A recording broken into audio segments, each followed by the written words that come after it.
I thought the Westbrook Confessions page was just where bored students went to ruin lunch. I was wrong. One anonymous post did something 10 years of rivalry never managed to do. It turned Ryan and me into a couple. My name is Aiden Miller.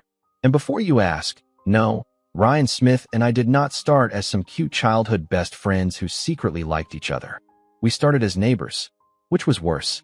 Ryan moved into the house 3 doors down from mine when we were both 8 years old. Before that, I had a pretty good life on Maple Street. I knew every kid in the neighborhood. I knew who had the best backyard for hide and seek, whose mom made the best lemonade, and which driveway was smooth enough for scooters. Then Ryan showed up. He came with messy hair, scraped knees, a soccer ball under one arm, and the kind of smile that made adults say, "What a charming boy." I hated that sentence immediately. At first, I did not hate Ryan. Not exactly. I just hated how quickly everyone noticed him. The neighborhood kids wanted him on their team. The younger kids followed him around because he ran faster than everybody else. Even the adults at summer barbecues acted like he was some kind of tiny celebrity because he could kick a ball straight into an empty soda can. I could sing. I could tell stories. I could make people laugh if I had enough time. But Ryan did not need time. Ryan just existed, and people looked. So naturally, I decided he was my enemy. It started small. If Ryan scored 3 goals in the park, I would climb higher on the jungle gym. If I made the other kids laugh during a sleepover, Ryan would suddenly suggest a game outside, and everyone would follow him. If Ryan got picked first for kickball, I would pretend I did not care. I cared. A lot. Once, at my 10th birthday party, Ryan beat me at a backyard race in front of everyone. I smiled because my mom was watching, but inside, I was already planning revenge. By middle school, the competition became quieter. Less yelling. More pretending. Ryan became the athletic one. Soccer games. Gym class hero moments. Easy confidence in the hallway. By junior year, he was already one of the captains of the soccer team. I became the guy who did well in class presentations, sang at school events, and somehow always knew what to say when teachers asked for volunteers. We were not friends. We were not enemies either. We were something more exhausting. Neighbors who knew too much about each other. Rivals who never officially admitted we were rivals. Then junior year happened. One Monday morning, I walked into school and noticed people looking at me. Not normal looking. The kind of looking that meant someone had posted something. My best friend Mason shoved his phone in front of my face before I even reached my locker. "Aiden," he said, already laughing. "You need to see this." On the screen was the Westbrook Confessions page. The post had no name. Just one stupid question. Who is Westbrook's real heartthrob, Ryan or Aiden? I stared at it. Then I looked across the hallway. Ryan was standing near his locker in his soccer jacket, holding his own phone. He looked up at the exact same time. For 1 second, neither of us moved.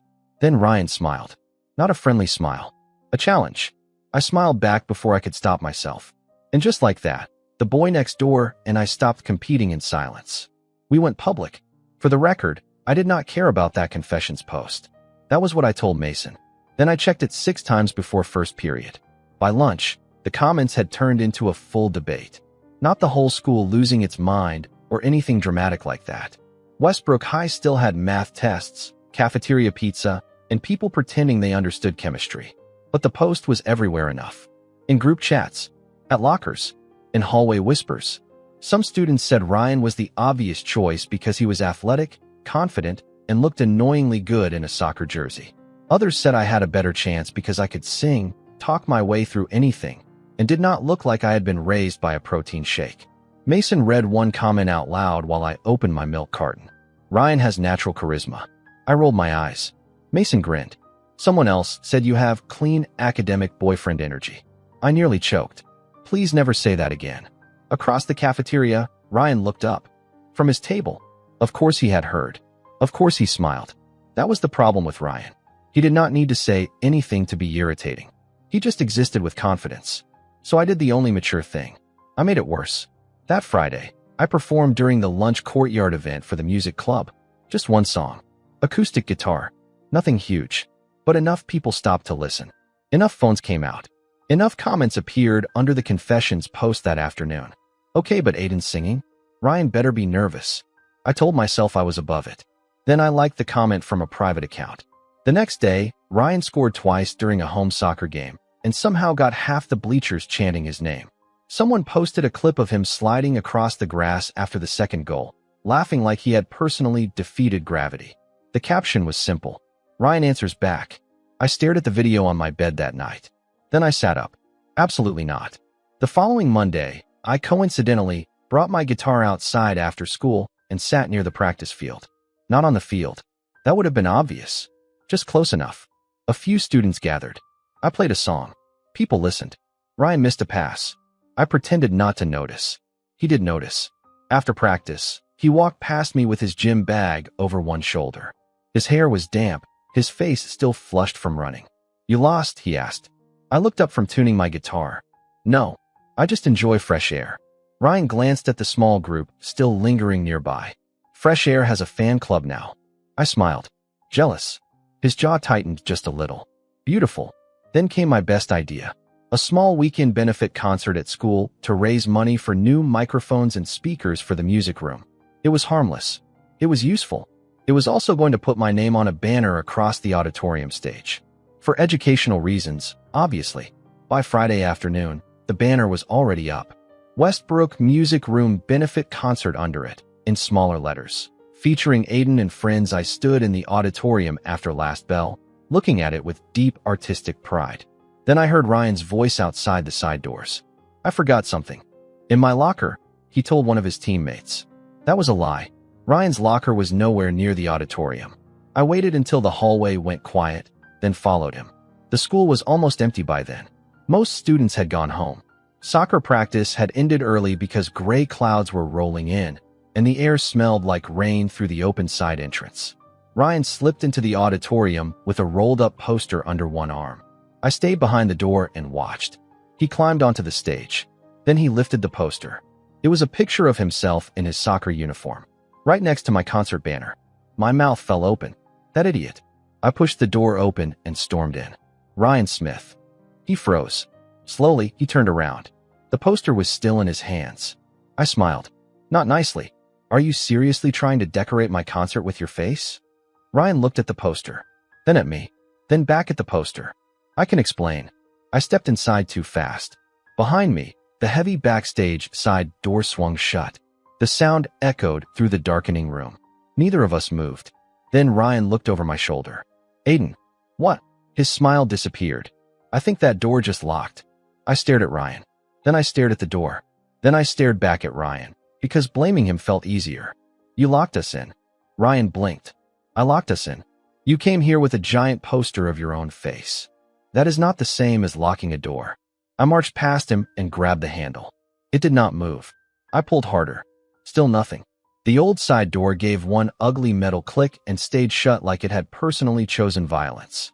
We tried the main doors too, but they had already been locked from the hallway after dismissal. Ryan stepped down from the stage, still holding his ridiculous poster. Move. I turned and gave him a look. Excuse me. He pointed at the handle. Let me try. I stepped aside, because fine. Maybe the soccer captain could defeat a door with raw athletic stupidity. Ryan grabbed the handle. Pulled. Pushed. Jiggled it. Then he gave the door one solid shoulder bump. The door did not care. I crossed my arms. Great. Very impressive. Ryan looked at the lock, then at me. It's one of those old self-locking doors. I know that now, Ryan. The auditorium was getting darker by the minute. The storm clouds outside had swallowed the late afternoon light, and the big room around us felt emptier than before. I reached for my pocket. Nothing. Then my stomach dropped. My phone. My keys. My backpack. All outside in the hallway. I remembered setting my bag near the hallway bench when I followed Ryan. I had planned to grab it after catching him. Apparently, my genius plan had one small flaw. My backpack is outside, I said. Ryan's eyes narrowed. Your backpack? With my phone and keys. He stared at me like I had just confessed to destroying civilization. I pointed at him before he could speak. Do not look at me like that. This is still your fault. Ryan dropped his poster onto a seat. How is this my fault? You were trying to hang your face on my stage. You slammed the door. You were committing a crime against my concert. It was not a crime. It was a statement. It was a cry for help. Ryan opened his mouth, then closed it. For 1 second, I thought he might laugh. He did not. Instead, he pulled his phone from his pocket. The screen lit up for half a second. then died. Ryan stared at it. I stared at him. No, I said. He pressed the power button again. Nothing. Ryan. He looked up slowly. My phone's dead. I closed my eyes. Of course it was. The entire universe had decided that if I was going to be trapped somewhere, it should be with Ryan Smith in a dark auditorium next to a poster of his own face. We shouted for help. At first loudly, then louder, then embarrassingly loud. No one answered. The auditorium sat near the back of the school, past the music hallway and the old theater storage rooms. By that time, most students had already left. The custodian usually checked this area right after dismissal, which meant he had already checked it, which meant he probably thought it was empty. A few minutes later, the stage lights flickered once, like the building had finally remembered no one was supposed to be there. Then everything went black. I froze. Ryan's voice came from somewhere near the front row. Did the power just go out? No, Ryan. The room is trying to set a romantic mood. Silence. Then thunder rolled outside. Not close, but close enough. Ryan let out a slow breath. So what do we do now? I leaned back against the locked door and tried not to panic. We wait. Maybe Mr. Henderson comes back to check the stage for tomorrow. And if he doesn't? I looked across the dark room. Ryan was only a shadow now. Then we spend the night here. He went quiet. Then, because he was Ryan, he ruined it. All night. With you. I could hear the grin in his voice. There goes my soccer captain reputation. I folded my arms tighter. Please. I'm the victim here.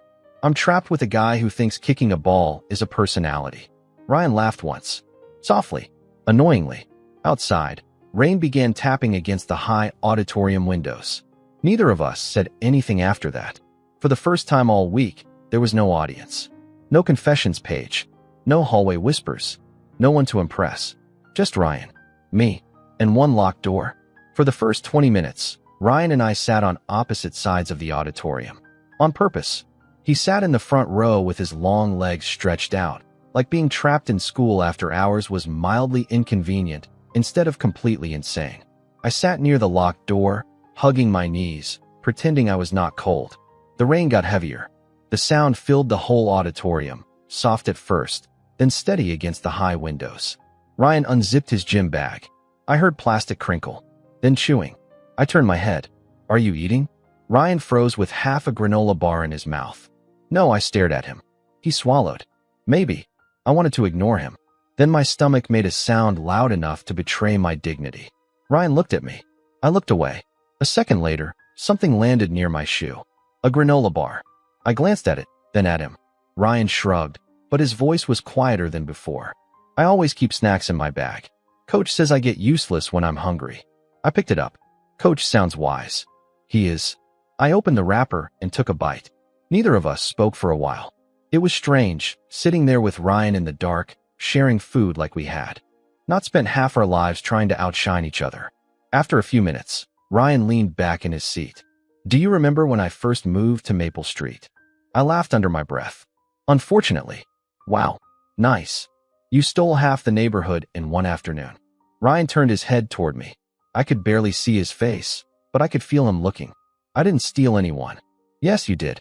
You showed up with a soccer ball and that stupid smile, and suddenly everyone wanted to play with you.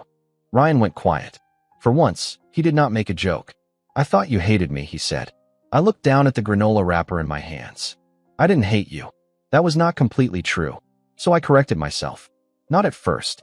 Ryan laughed softly. There it was again. That laugh I used to find annoying. Tonight, in the dark, it sounded different. I was jealous, I admitted. The words came out before I could stop them. Ryan shifted in his seat. Of me? I nodded, even though he probably could not see it. You were good at everything people noticed. Soccer, running, being confident, walking into a place like you already belonged there. The rain kept falling. Ryan was quiet for so long I thought I had said too much. Then he said, I was jealous of you too. I looked up. What? You were smart. Teachers liked you. Adults trusted you. You could sing in front of people and make a whole room shut up. His voice dropped a little. You always looked like you knew exactly who you were. That almost made me laugh, because I had spent years thinking the opposite. I didn't, I said. Ryan looked toward the stage. Yeah, I guess I didn't either. That was the first moment I understood something. Maybe Ryan had never been my opposite. Maybe he had just been scared in a different direction. A cold draft slipped through the room, and I shivered before I could hide it.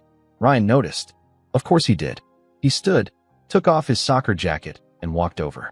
Here. I stared at the jacket. I'm fine. You're shaking. I said I'm fine. Ryan held it out anyway. I took it, because pride was important, but so was not freezing to death in a high school auditorium. The jacket was warm. Too warm. I pulled it around my shoulders. Thanks, I muttered. It smells like someone wore it after running 100 laps. Ryan sat down beside me, leaving a careful space between us. So you're not wearing it. I pulled it tighter. I didn't say that. He laughed. This time, I laughed too. Then thunder cracked so loud the windows seemed to shake. My hands flew to my ears. Ryan turned immediately. Wait. His voice lifted. Are you scared of thunder? I glared at him. Don't. Oh, this is huge. Westbrook's heartthrob. Afraid of thunder. Ryan. He grinned. Even in the dark, I could see it. And that was the problem. Up close, with his jacket around my shoulders and rain behind him, Ryan did not look like my enemy. He looked almost cute, which was horrifying. Before I could think about that too hard, footsteps echoed outside. Ryan and I both jumped up. We shouted until Mr. Henderson finally unlocked the door, looking more confused than angry.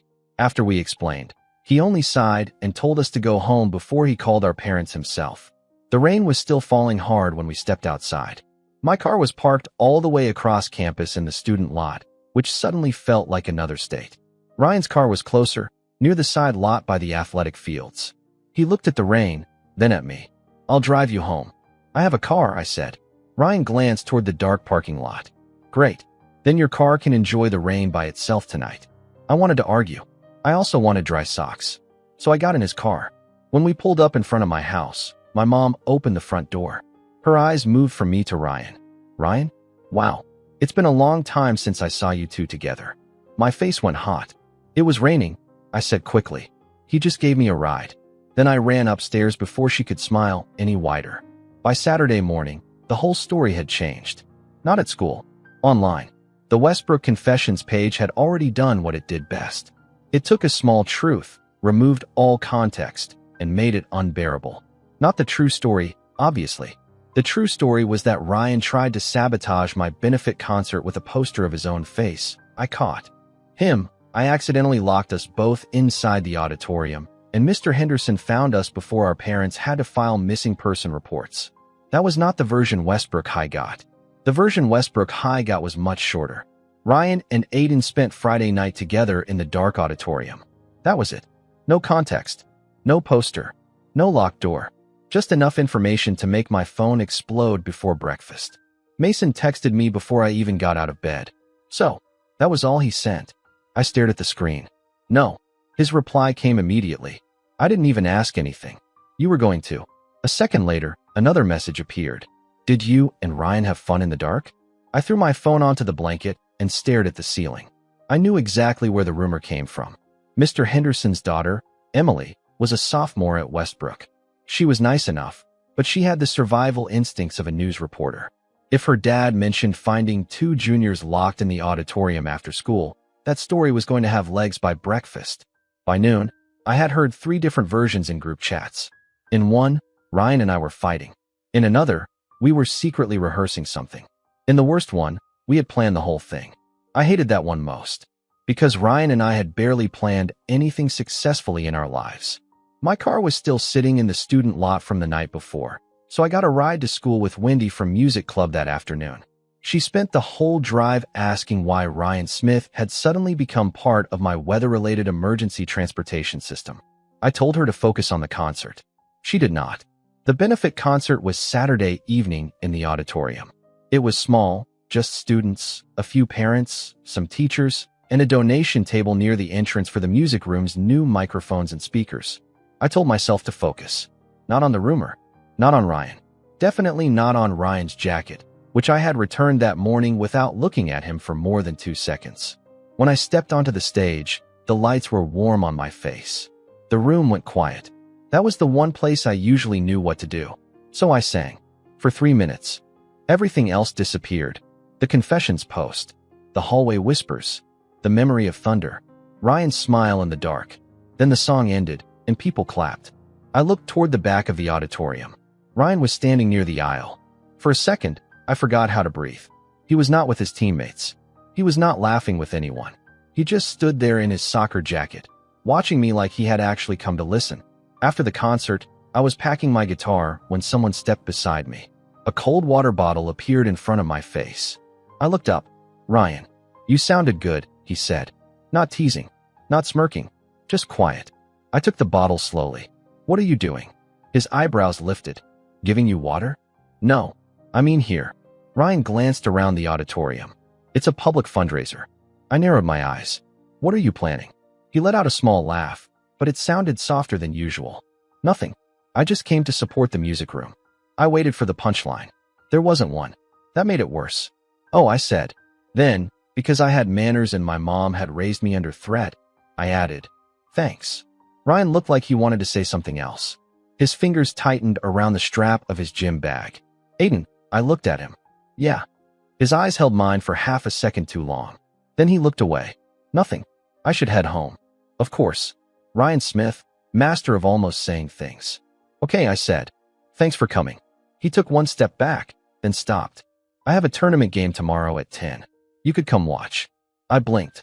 He cleared his throat. "You could come. Watch, I mean." I stared at him. This was suspicious. Very suspicious. But he had come to my concert. He had stood there quietly. He had given me water.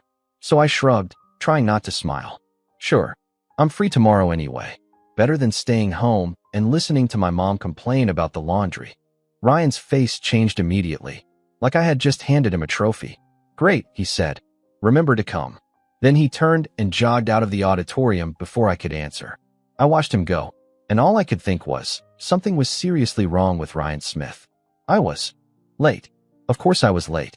Sunday morning, I opened my eyes, saw sunlight all over my ceiling, and knew immediately that something was wrong.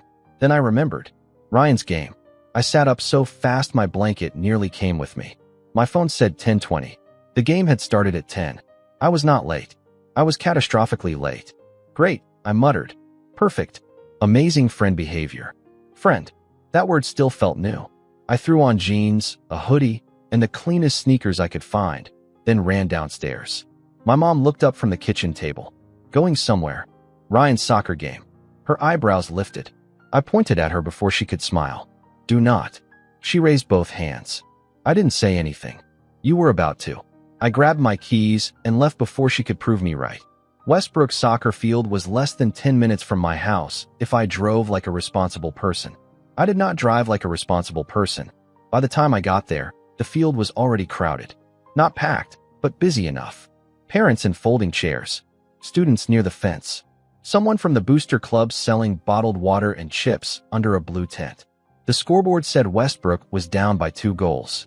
Halftime was almost over. Perfect. I had arrived just in time to watch Ryan panic. A few students near the bleachers noticed me. One girl nudged her friend. Another looked toward the field. Then, like high school had no survival instinct, the little wave of whispers started. Ryan was standing with his team near the sideline, drinking water while Coach Daniels talked to them. His shoulders looked tense. His hair was damp, and his face did not have its usual annoying confidence. Someone behind me whispered, "He's been off today." Another voice answered, "Yeah, he keeps missing passes." I should not have cared. I cared. Then Ryan looked up. His eyes found mine across the field. For 1 second, everything else got quiet. Then his whole face changed. He straightened like someone had flipped a switch. Before I could decide what to do, Ryan jogged toward me. His teammates watched. The students near the fence watched. I hated all of them. Ryan stopped in front of me, breathing a little hard. "I thought you weren't coming." I held out the water bottle I had bought at the booster table. "Sorry, I overslept." His fingers brushed mine when he took it. A very normal thing. Completely normal. I ignored it. "I came to watch you lose miserably," I added. Ryan's smile came back. There it was. That stupid smile. "Too bad," he said, twisting the cap off. "I'm not losing." The referee blew the whistle. Ryan backed away, still looking at me. "Watch me." Then he ran back onto the field. And somehow he meant it. The second half was ridiculous. Ryan moved like the entire game had been waiting for me to show up. He stole the ball near midfield, sprinted past 2 defenders, and scored his first goal less than 5 minutes in. The Westbrook side erupted. Ryan turned toward the bleachers. toward me, and smiled. I laughed before I could stop myself. That was one, I muttered. Then he scored again. And again. By the fourth goal, even I had to admit it was impressive. Annoyingly impressive. Each time, he looked over like the goal belonged to me. Like he had kicked it straight across the field and placed it at my feet. My chest felt strange. Warm. Restless. The final whistle blew with Westbrook ahead. Ryan's teammates crowded him, slapping his back and shouting. I waited near the fence, pretending I had not spent the last half hour smiling like an idiot. A few minutes later, Ryan walked over. So, he asked. His hair was messy. His face was bright. I crossed my arms. It was not bad. Ryan stared at me. Not bad. I shrugged. I've seen worse. Aiden, I scored 4 goals. Fine. I tried not to laugh. It was good. His smile softened. Good enough for lunch. I blinked. What about your team? We're celebrating tonight. He stepped closer, just enough that I noticed. Right now, I'm hungry. I was hungry too. So we went to a diner near school, the kind with red booths, laminated menus, and fries that tasted better than they should. When the waitress came, Ryan ordered first. Then he looked at her and said, "No mushrooms on his burger." I froze. The waitress walked away. I turned slowly. "Are you stalking me, Smith?" Ryan laughed. "No. I remember your 10th birthday. Your mom made you try mushrooms, and you looked like you were being punished by the government." I stared at him. "You remember that?" His smile got smaller. Of course. For a moment, neither of us said anything. Then Ryan looked down at the table. "It's been a long time since we sat together like this." "Middle school," I said.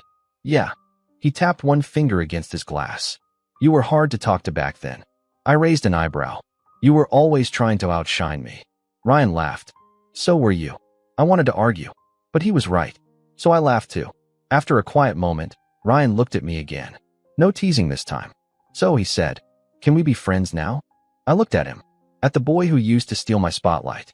At the boy who had just scored 4 goals and somehow made me feel like I had won something. I smiled. "Okay," I said. "Friends." By Monday morning, Westbrook Confessions had found its new favorite hobby.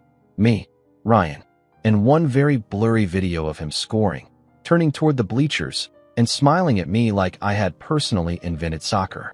The caption said, "Ryan scored 4 goals after Aiden showed up." Coincidence? I hated that question, mostly because I had no answer.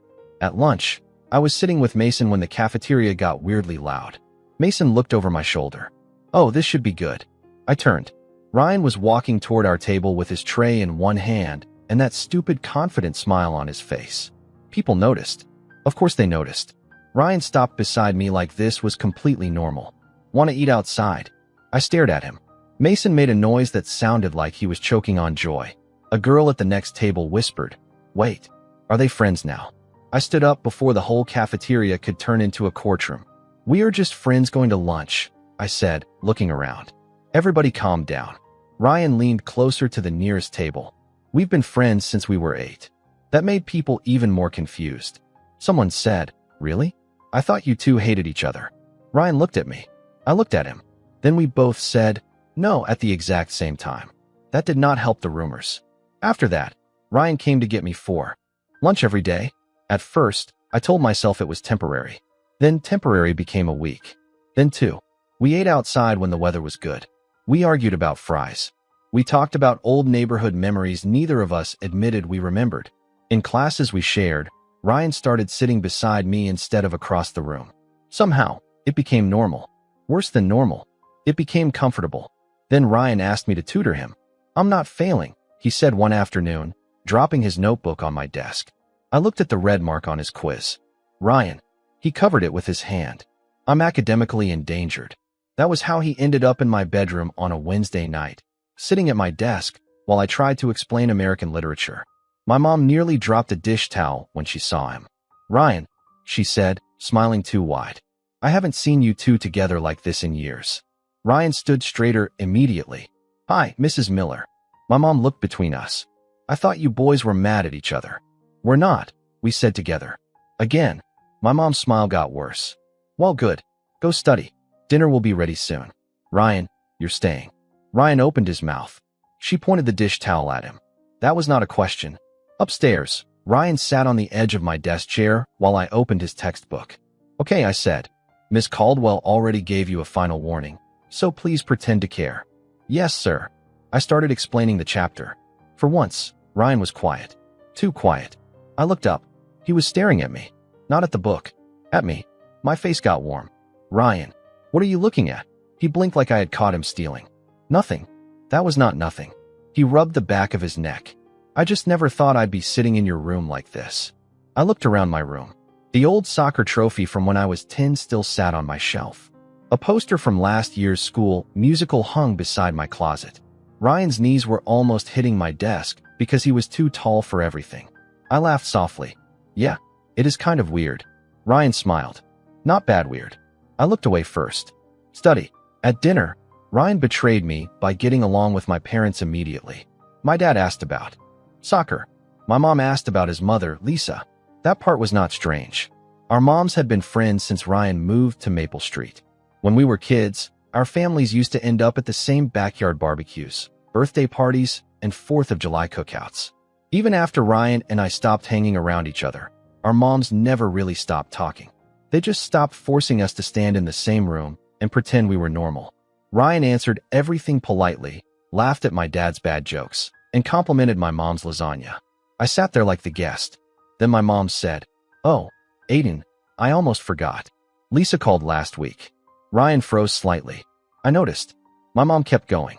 The Smiths are having work done on their house starting next weekend. Plumbing, floors, something like that.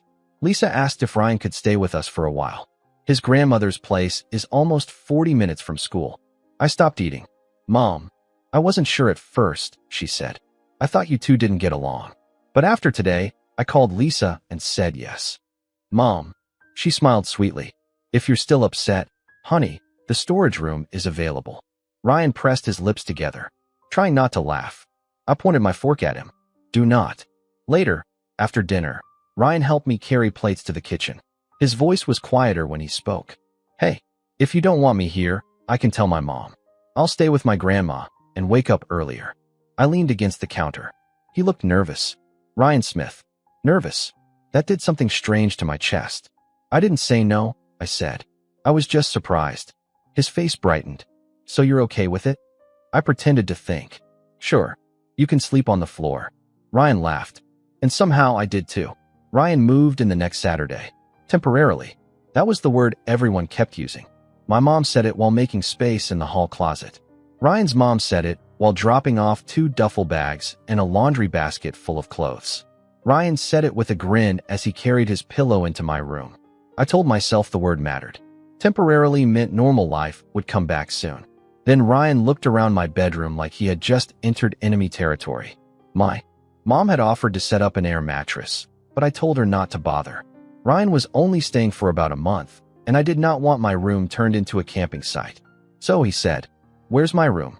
I pointed to the floor near my desk. There. Ryan stared at the empty space. Then he looked at my bed. It was big. Too big, according to my mom. I liked having space when I slept, so I had refused to let anyone replace it with something smaller. Ryan looked back at me with the saddest expression I had ever seen on a 6-foot soccer player. Aiden, you have a bed big enough for a small country, and you'd still make me sleep on the floor? Yes.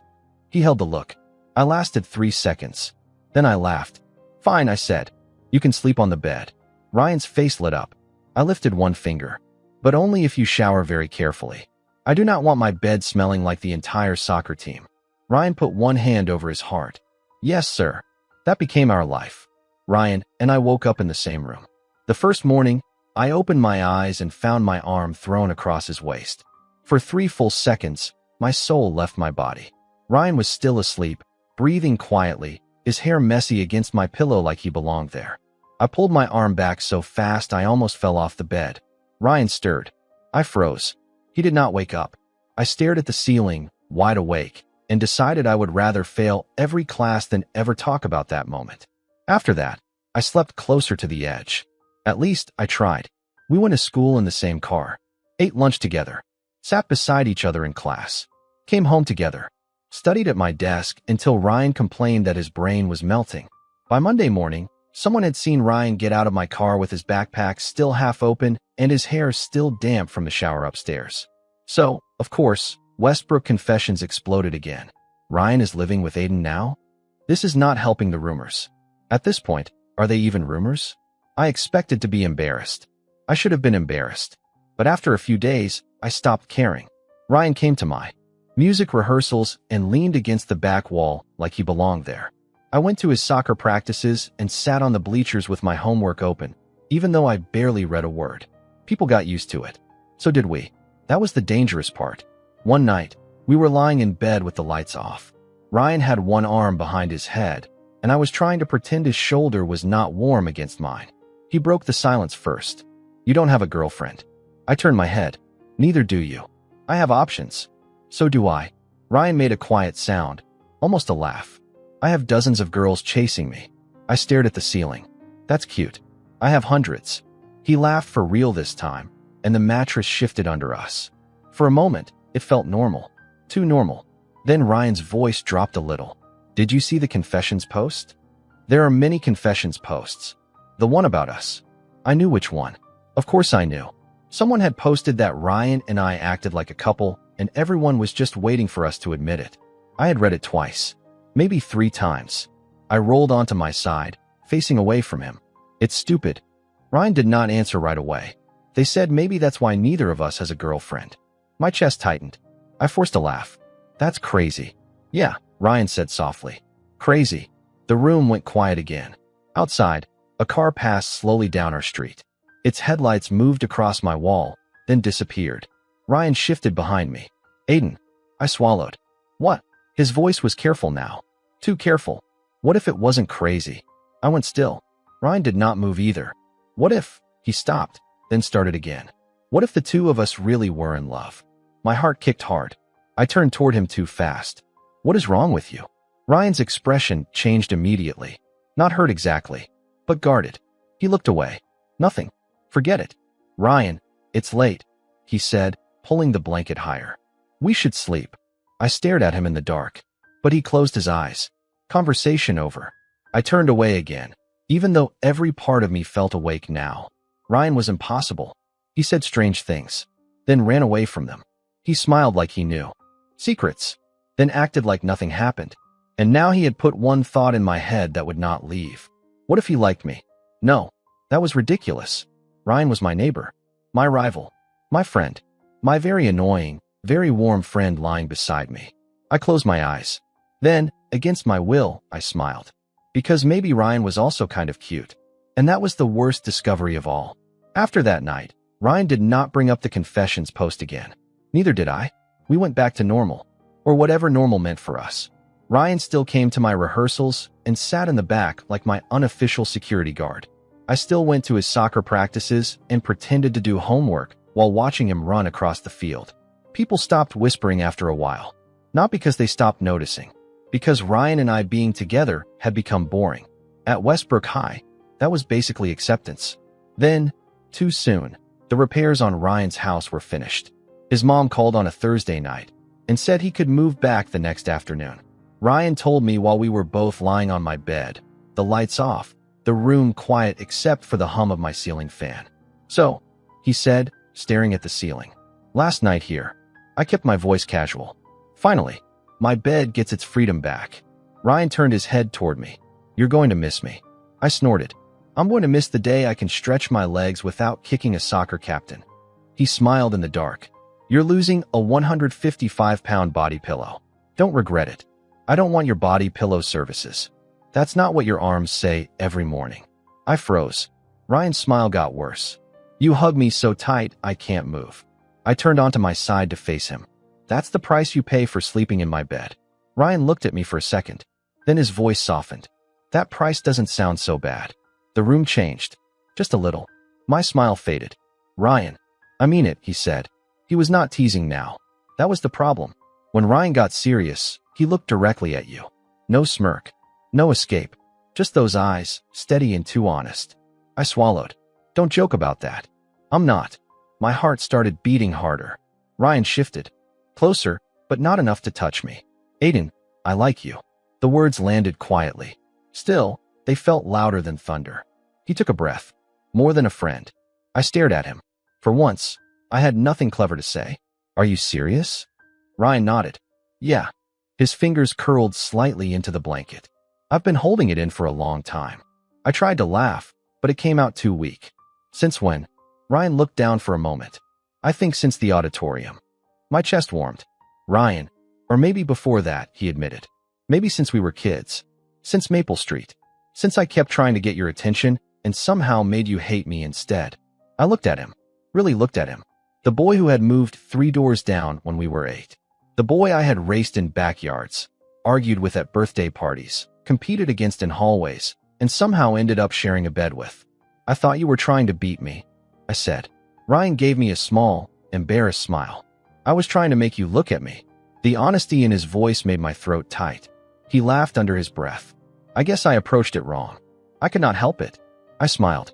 You're so stupid. Ryan's face fell just a little. Then I added, but kind of cute. His eyes lifted fast. Kind of. Do not push your luck. Ryan stared at me, hope slowly spreading across his face. So I looked away. Only for a second. Because if I looked at him too long, I was afraid he would see everything. Then I decided maybe that was the point. Yeah, I said quietly. I like you too. Ryan stopped breathing. I smiled, suddenly shy in a way I hated. But only recently. He laughed, soft and bright. Right? Recently. I mean it. Of course. He moved a little closer. So my approach finally worked? I rolled my eyes. Unfortunately. Ryan's smile turned careful. Then should we date? I looked at him. At the ridiculous boy beside me. At my neighbor. My rival. My best friend. Ryan, I said. Don't you think we've basically been dating for the past month? He blinked. Then he laughed. Yeah, I guess we have. The silence after that was not awkward. It was warm. Ryan looked at me. I looked back. Neither of us moved away. Then he leaned closer. Slowly. Like he was giving me every chance to stop him. I did not. Our kiss was quiet. Soft. Nothing like the competitions we used to have. No winner. No loser. Just us. And that was how the boy next door, my childhood rival, became the person I wanted beside me every day after that.